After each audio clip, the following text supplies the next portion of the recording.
What's going on, everybody? What is today? Today is Thursday, March 13th. In the past 2 weeks, a lot of people have been talking about the student whose life was taken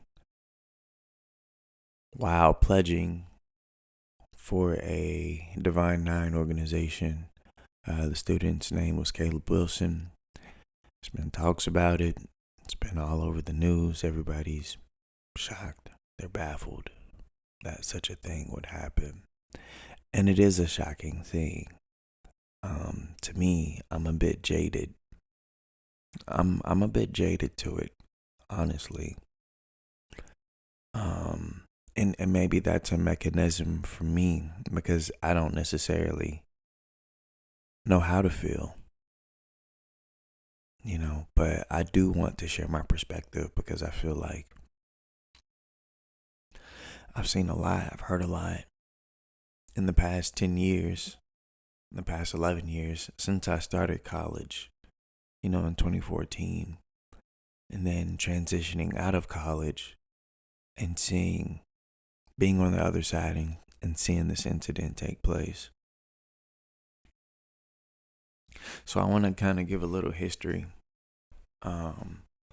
because I remember, I don't know, like for people who don't know, like D9 organizations are very big on that campus, on Southern's campus. Um, there's a talk of the town. When I came into college, a few of those organizations were suspended and they got in trouble because they just couldn't keep their shit together. They were either fighting, beefing amongst each other, or just doing some stuff they had no business doing and it got out. And so, I feel like that time period is back up on those organizations.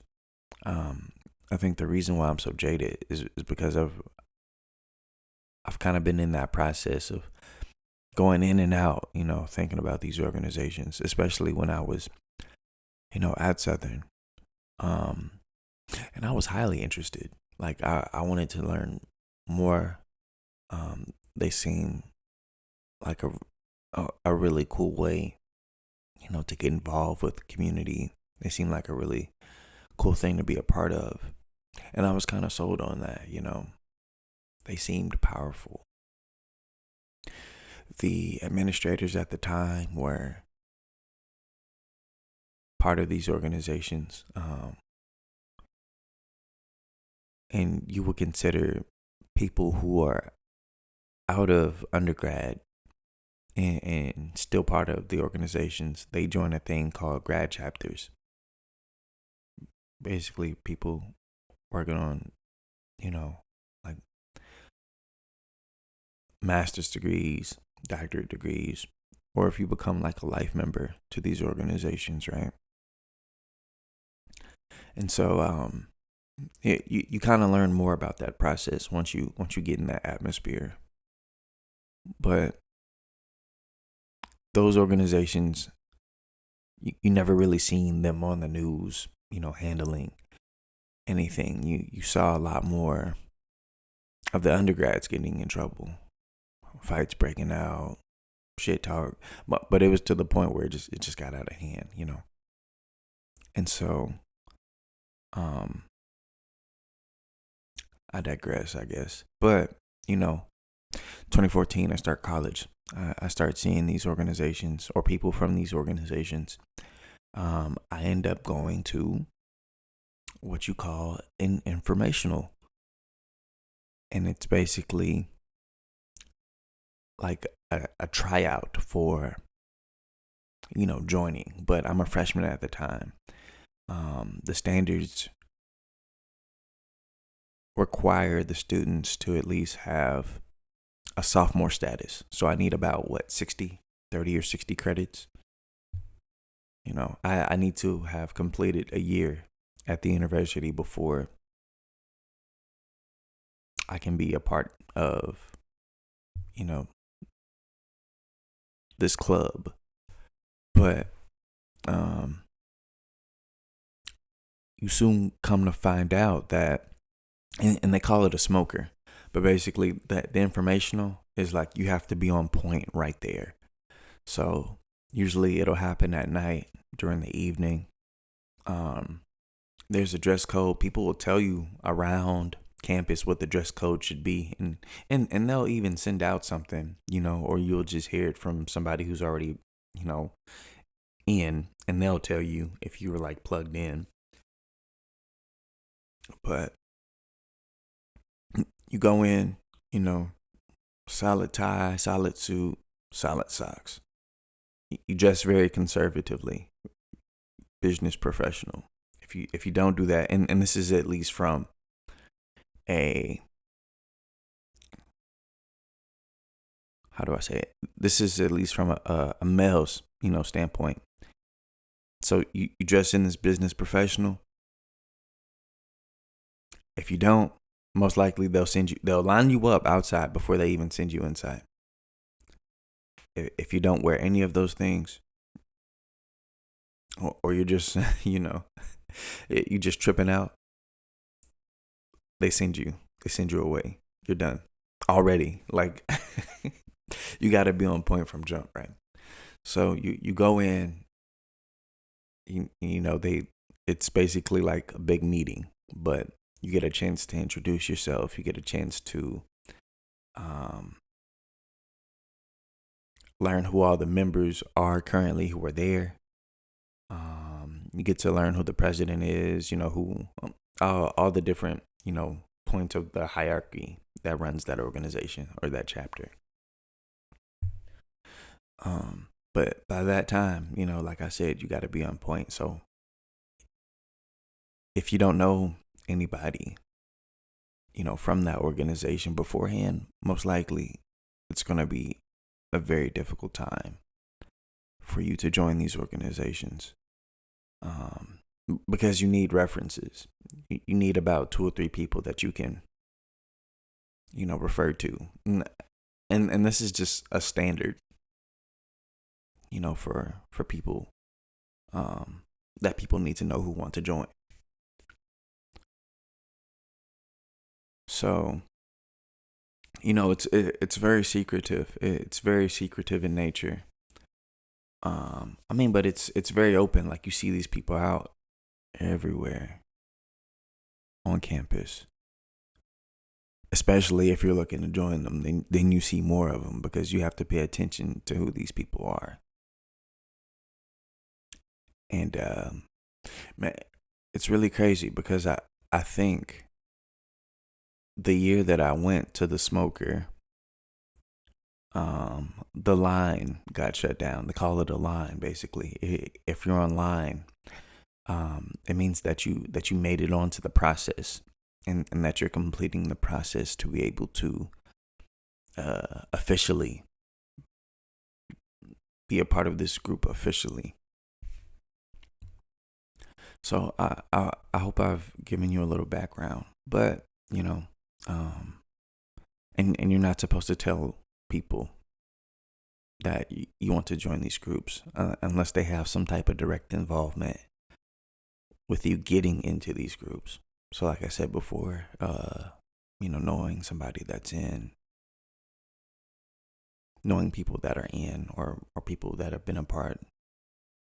But once you're in, like, there's no getting out. So yeah. The year that I went for this group, they had a line, but the line got shut down because some shit happened. Fast forward a couple years, I'm thinking about doing it for real. I'm like at least a junior in college. I have the credentials. I have the background. Like and they prefer that you be active on campus. Like, they prefer that you do something. You have to be, involved. They like to see people who are engaged and not just doing this for clout, basically, which is crazy because I'll come back to that too. But, I know a lot of people, and we were talking, went to the meetings, learned about the advisors at that time. And the more that you learn, about these practices of people being online, the more that you learn how like strenuous and straining it is. So most likely you'll be going out into like wee hours of the night, doing certain things. And that those things depend on, whatever that group has planned for y'all. But most likely, you're going to learn more history. You're going to learn about more people in the organization, what the organization does, or, whatever activities they have, planned for y'all. But you hear stories, and you hear sometimes about the horrifics, the atrocities that happen, when these people are going through this process. You hear about people getting their ass beat. That's mainstream. And that's kind of like the one that, gets exposed a lot, and especially when people die because of it. It's not so often that you hear about people, dying from going through hazing. But it happens. The first time when I heard it happen was probably in 2014 or 2015, and it was from across the country. And I think it had to deal with the organization, that's been cited recently for, the whole incident.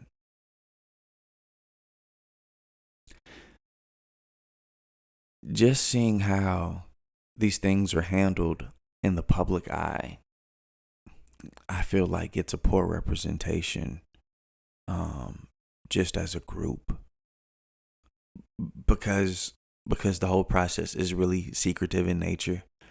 Unless something like this happened, you probably wouldn't get a lot of details. You wouldn't, but people get their ass beat. People get their ass beat.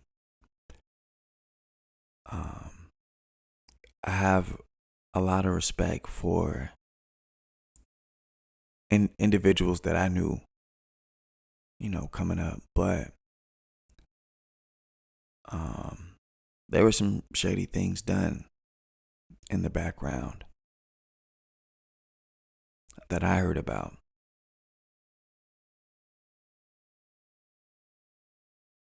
And it makes you look at these people kind of differently. A guy that I know who's part of and they call it Divine Nine because there's 9 organizations within this collective. But there was a guy that I know, who I met, who was part of this organization from a different university. An intelligent guy, a wise brother, And it was refreshing to see that people, were a part of these organizations and were intentional about being for Black people, being for the progression of Black people. But I went online and I came across one of his statements that he made, and I just kind of looked at him so crazy, knowing what I know. So he said something along the lines of how this process is a coming of age process that a lot of people should value more because it helps you ground into the community. and helps you become more of a productive citizen, you know, especially in the culture of being black. I agree with him to an extent. If I didn't know anything about these organizations and what people use these organizations for, I probably would have agreed with him wholeheartedly. A lot of people will join this organization not because they function to do something meaningful for the community around them, but for the social status. A lot of people want to be seen. At that time, I wanted to be seen. Bad, like really bad. And,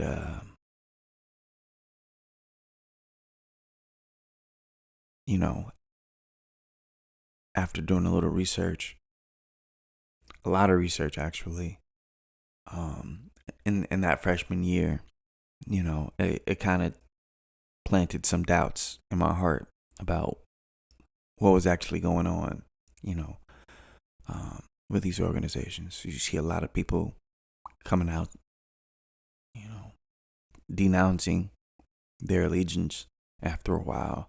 And then you start to realize, oh, wait, this isn't just an isolated thing. Something's going on. And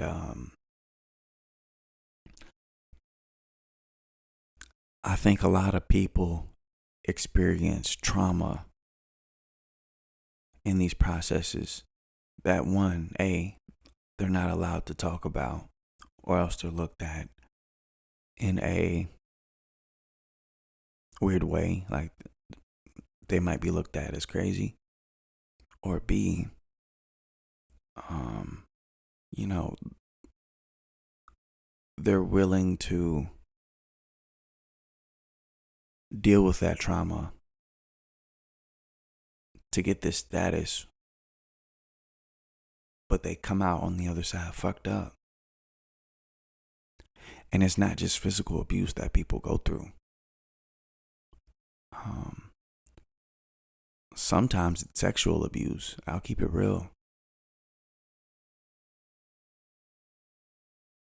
A lot of people get beat up, but a lot of people get raped. And so, knowing this for a lot of years, I had to look at people that I grew up with differently, and it's like, wow,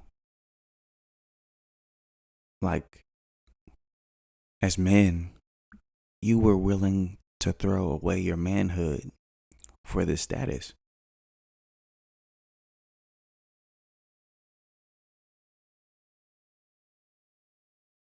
That makes me feel a type of way because we're always, um, I think as a man, we're always proud, to be one in some type of way. But it's like for this thing, you give this up. And most likely you can't tell anybody about it. And it maybe is a group of them, a group of people that undergo this and can't tell anybody. I don't necessarily think that these organizations have the best interests for Black people.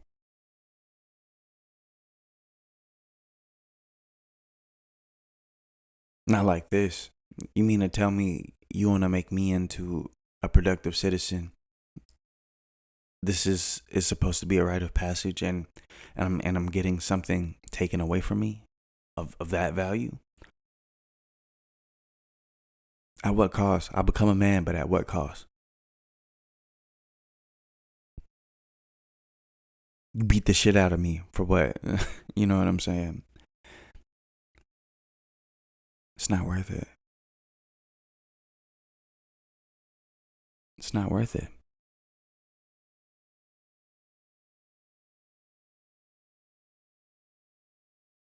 You know,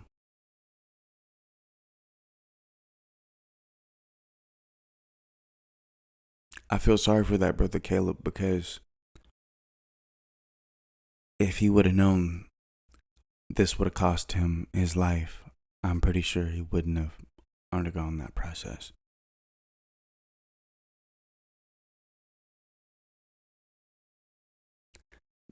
You know, and I get it. Like in frat culture, hazing is a part of frat culture. No matter how much people, denounce it in public or say they don't stand by it, like it's just a thing, and it's been happening for many generations. But imagine, and not every branch does it, not every chapter does it.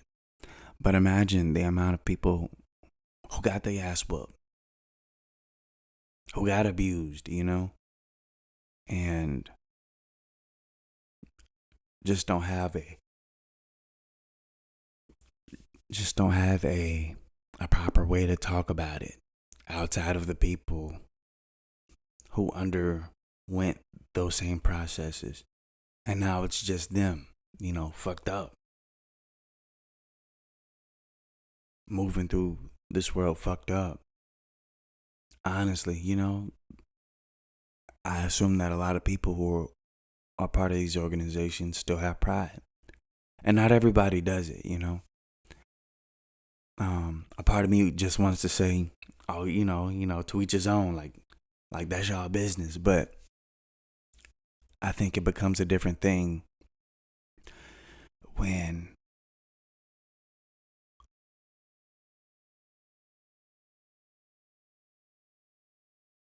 incidents like these happen.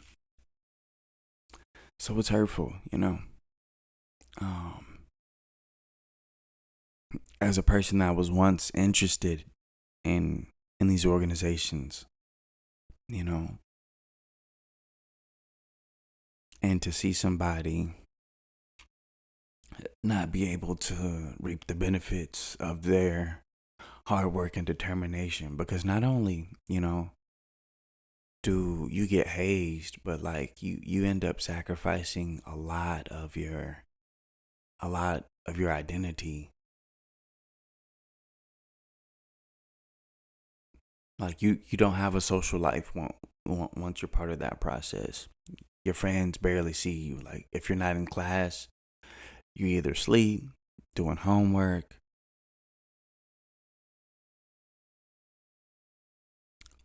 or participating in that process, probably getting your ass beat.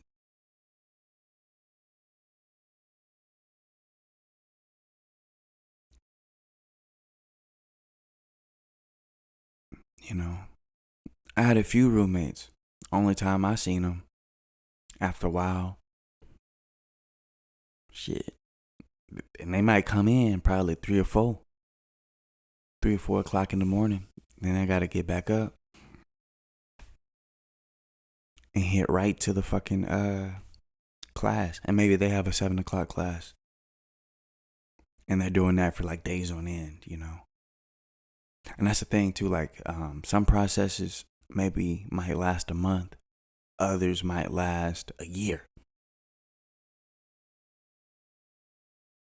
just depending. So it takes a toll. You sacrifice a lot. Some people end up getting sacrificed, and it's hard to see.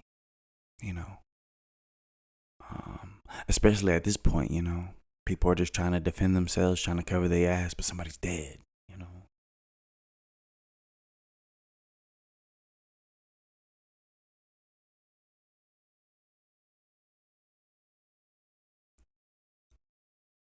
So I posed this question to anybody listening. At one point, do we take a look at our processes, and when do we change them? When do we realize that they're not as functional as we think? they are? When do we realize that the ways that were handed down to us don't work, don't have a meaning, and you're just transferring violence and abuse to the next generation to make it seem like something? The same guy who I saw the post from was saying, like these processes should be legalized. He was saying if MMA is legal, if boxing is legal, if signing up for the military is legal, and these institutions contain violence, then pledging should be legal. And it should be a known thing that this is something violent in nature. I disagree.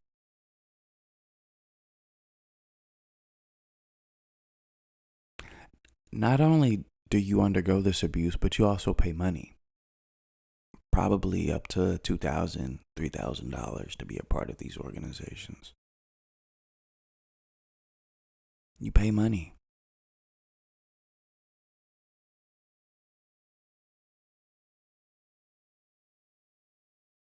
If that was my kid, if that was my brother, if that was my cousin, my nephew, no, I wouldn't want him to be a part of that. You mean to tell me I can understand if this was maybe like the 70s and somebody getting their ass whooped to go to go fight fucking white supremacy or some shit. But we're not in those times. Well, we're not in that nature of a fight.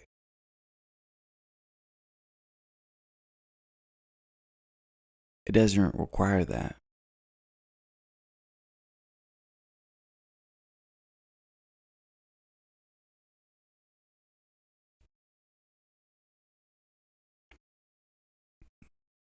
There are some traditions that I think we need to let die, honestly.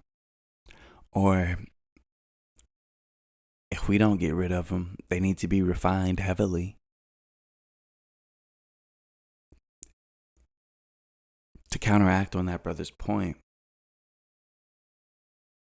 The military changed their process for basic training. A lot of those drill instructors can't even get in those recruits' faces. They can't even get in their face like that. So they even had to take a step back, because it was just too much. And although, they're preparing for extreme stressful situations, I think them revising that rule says something. At what point does the preparation compromise the actual success for reality? And when it does, how do we adapt?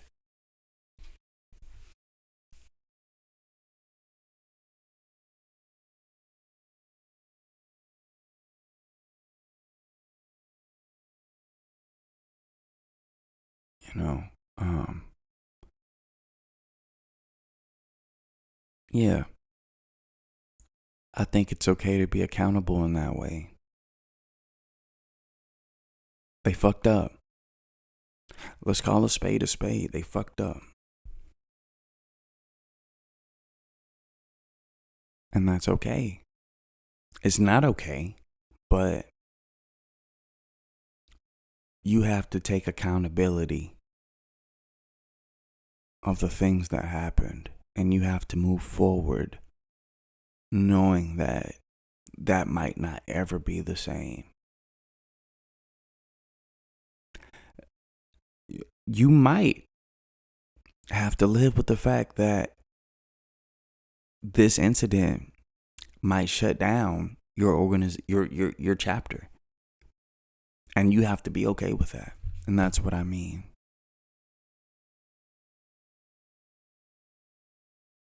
No more hiding. It's not a time to hide.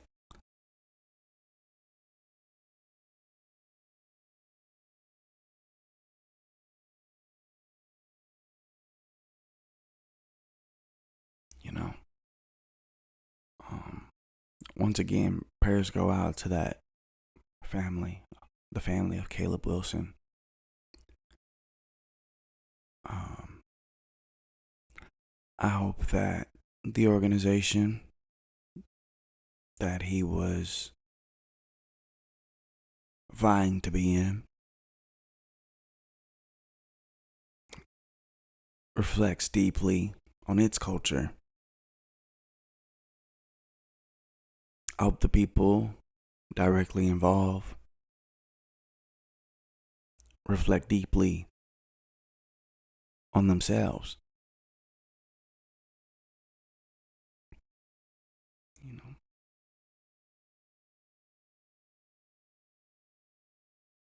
and to stop being afraid of consequences.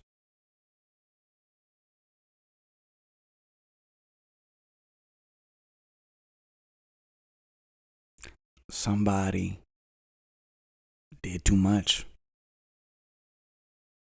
And that's the thing, like, we can make it seem like, oh yeah, it was that person's fault. It was that person's fault.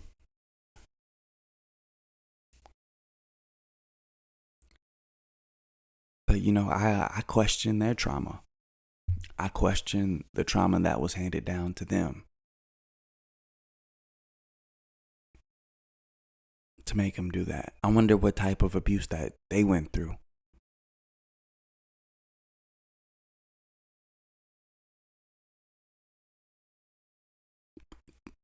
To have that energy and aggression pent up at somebody. And that's the thing too, is it's like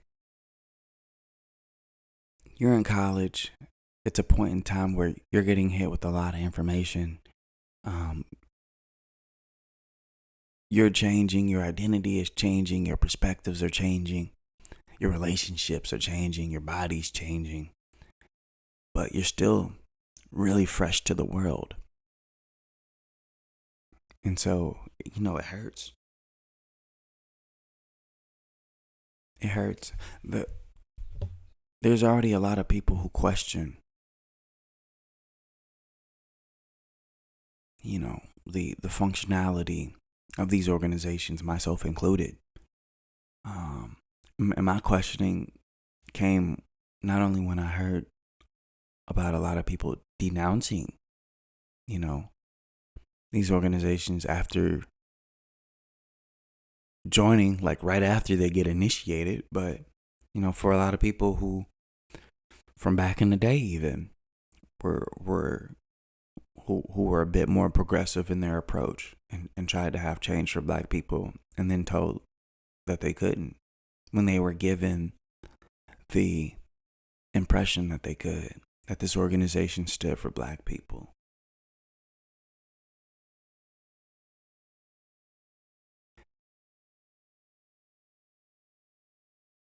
I want people to know too that you don't have to be a part of these groups to make a big change in your community. As a matter of fact, I don't see any of these groups long time at the food bank. It may be a few members, but I can't give credit to the collective of those organizations. I can give the credit to the collective of those individuals who just might happen to be in those organizations. But that's just who you are as a person.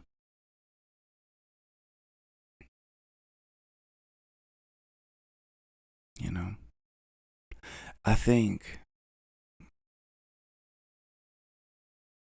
I don't know, the more that I think about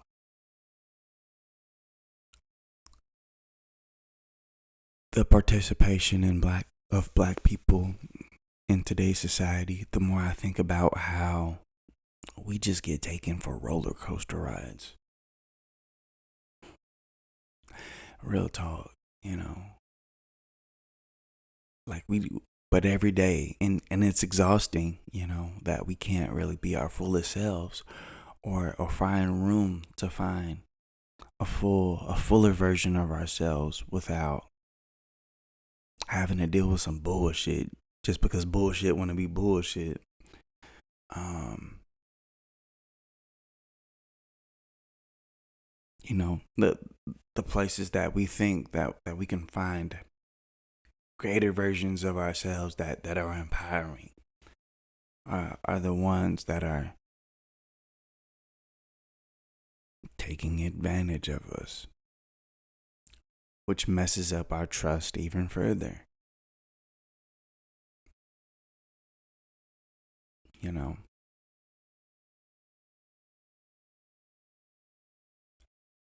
right? And it's kind of fucked up too. Um, but it's like, just as a person, you know, like this country values our institutionalism. Like, you're not somebody until you go through an institution. You're not somebody until you go through college. You're not somebody until you go through school. You're not somebody until you go to jail.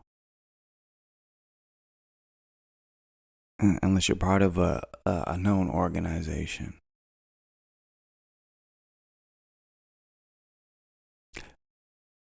That makes me question if we place so much value on these structures, these entities, when will we ever have room to put value in ourselves?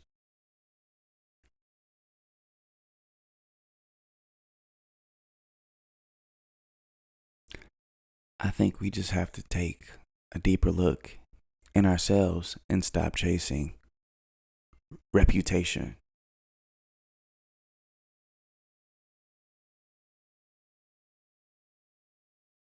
Let's take a step back and see how we can make a difference in real time. In real time. Let's reallocate our focus to things that are more meaningful in the reality than those things that look good on paper, that look good on a picture, that look good on an Instagram post or on social media, that look good to people. I understand, and that's natural to an extent. We want to be recognized. We want to be. At what cost? This shouldn't be the cost. But until these experiences, these things are able to recognize our uniqueness to a point where, we feel more uplifted and more empowered than abused and taken advantage of, we say no. And we have the power to do that. We've always had the power. Let's learn the importance of our power. Learn the value of our power.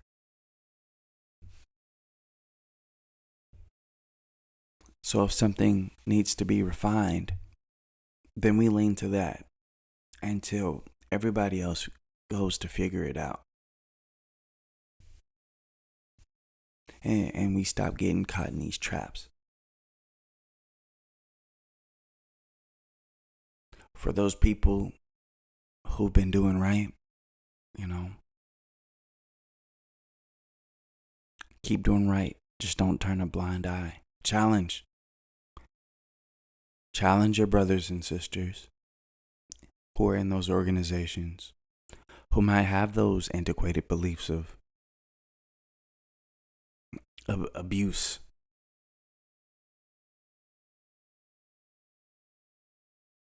Find ways that make y'all more unique. Find ways that make a difference, an actual difference. Um, there's one more thing too. I'll add. I think, you know, what counted for me to be a deciding factor and just kind of going a different way was that when I learned about the organization that I wanted to join was first a social studies club, and then was turned into something different. And the founding members, one of the founding members leaving because it was turned into something different. That gave me everything that I needed to know about this, about that.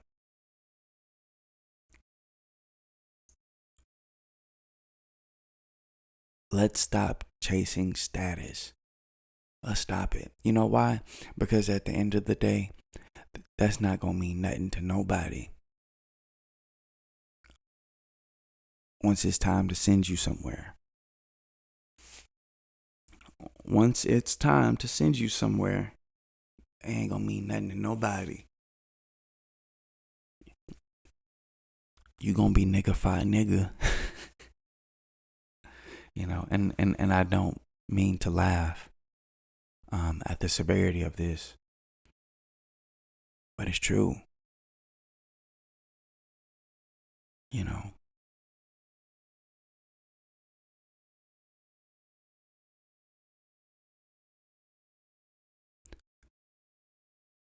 this is not to discourage anybody. I just want everyone to take a closer look at the things that they have interest in. Make an informed decision. You know,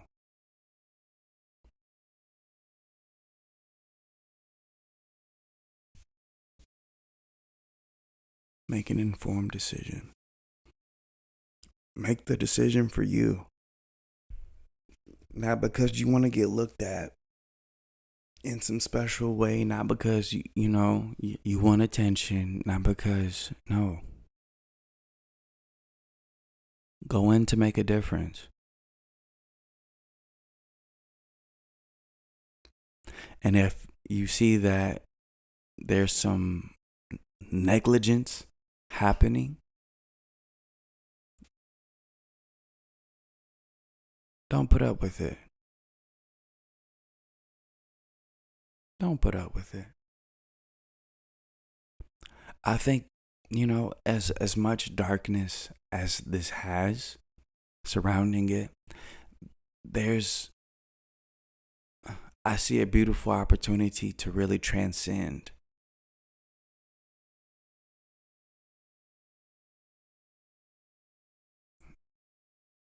And to work better with this in mind. And this is not the only incident that has happened. Maybe in more recent years. But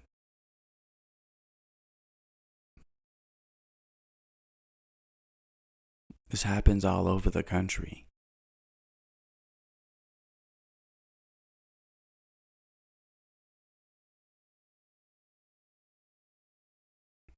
But if we really want to bring the intention and purpose of being a part of something so grand and something bigger than ourselves, then we have to understand.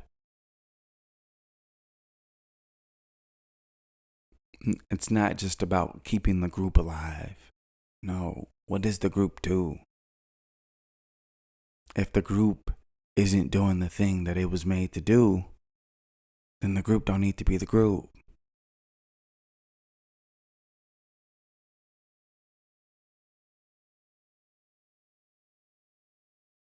Not if it's going in the other direction. No. Oh man. And that's the hurtful thing to see, is that these pillars that were once monoliths, in our community, are now just mere shells and do a fraction of what they were actually meant to do. or the inverse. Right? No. But that's all I'll say. Um, yeah, I just felt like I wanted to speak on this. I don't know where I'll drop this, but some people gonna be mad at me, and that's okay. That's all right. I'll take that.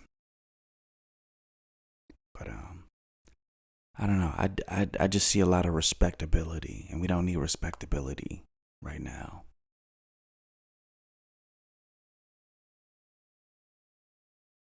I'm tired of seeing death being followed by respectability.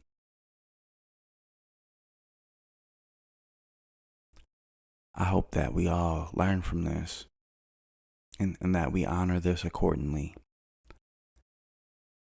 and that we come out as better people because of it.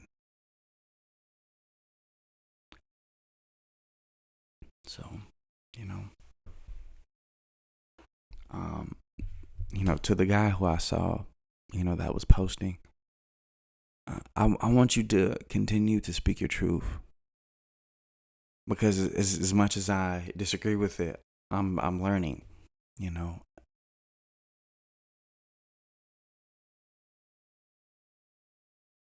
But also at the same time, I provide my points to fill in the area that maybe might not have the amount of awareness that I think should be there. But yeah, those are my 2 cents. I don't know where I'll post this, but I'm gonna post it somewhere. I hope everybody is able to have a great rest of the day, and till next time.